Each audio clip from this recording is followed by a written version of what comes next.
It's a question that, honestly, we all hope never ever needs a real answer. But it's also one that we absolutely have to understand. So, we're going to walk through a minute-by-minute scenario of what a nuclear conflict could actually look like. This isn't science fiction. It's based on some serious research from journalists and national security experts. Let's just dive in. So it all boils down to this one question. Not what happens in a day or a week, but just the first hour. The first 60 minutes. And why is that so critical? Well, because in the insane world of nuclear strategy, the fate of, well, millions of people, maybe even civilization itself, gets decided in less time than it takes to order and get a pizza delivered. Think about that. You know, the thing is, the reality we're all living in right now is, well, it's a constant, really precarious balancing act. The systems that are designed to spot a nuclear launch and then respond to it, they're on an absolute hair trigger. Speed is everything. And that right there creates a situation that is just unbelievably dangerous. And this quote, this really gets to the fundamental, terrifying math of the whole thing. So from the moment a missile launches to the moment it hits its target is about 30 minutes. That's it. But here's the kicker. The decision to launch back, to retaliate, that has to be made in a tiny fraction of that time. There is just zero room for error. None. Okay, so let's really try to put ourselves in that room, the one where it all happens. Imagine you are the president. You get the alert. Inbound missile detected. The clock starts ticking. But you don't have 30 minutes. Nope, you have 6. Just 6 minutes. That's your entire window to make what is, without a doubt, the single most consequential decision in the history of humanity. And this is what that 6 minutes looks like. It is just insane. So at time 0, the missile is detected. 2 minutes in, you're getting briefed. By the 4-minute mark, they're laying out your options for a counterstrike. And then at minute 6, that's it. Decision time. Launch or don't launch. And the most crucial part, once that order is given, it cannot be taken back. It's final, an irrevocable choice made under pressure that you and I can't even fathom, and probably with incomplete information. So how is that order actually given? Well, it's through this thing, the famous, or maybe infamous, nuclear football. And look, I know what you're probably picturing, a big red button, right? But that's just Hollywood. In reality, it's a briefcase. A secure comms tool, basically, that has a menu of pre-approved strike plans and a way to authenticate that it's actually the president giving the order.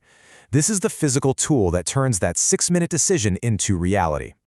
All right, so we've gone from the abstract, high-level decision to the horrific reality on the ground. The order has been given, the missile has hit its target. We're now shifting our focus to ground zero, in that very first hour.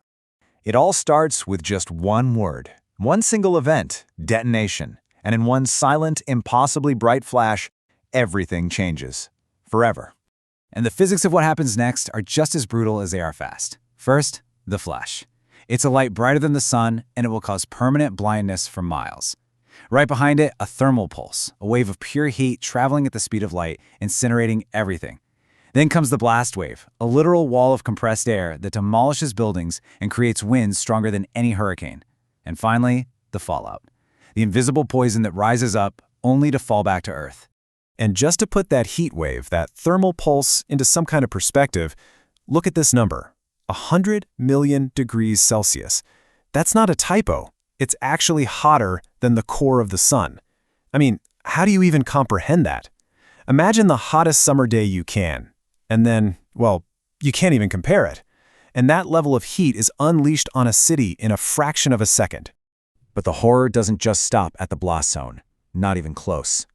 A nuclear exchange would set off a chain reaction, a cascade of failures across every single system we rely on to live. It would literally create a new, broken world, all within that first hour. And this table really shows you that domino effect. Look, our entire civilization just breaks. Global food production? Gone. We're talking widespread famine because the supply chains are toast. The climate? The sun gets blocked out by all the soot, kicking off a nuclear winter. And forget about your phone or the internet. An electromagnetic pulse, an EMP, would fry most electronics. And medical care? With hospitals gone and no way to get medicine, it would basically collapse overnight.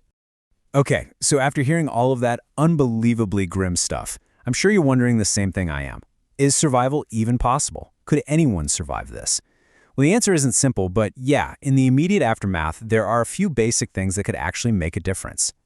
And look, let's be real. This isn't about rebuilding society. This is about just getting through the first 24 to 48 hours. The absolute key is to get inside. Put as much dense material, brick, concrete, even just earth, between you and the outside world as you possibly can. This is all about shielding yourself from that radioactive fallout.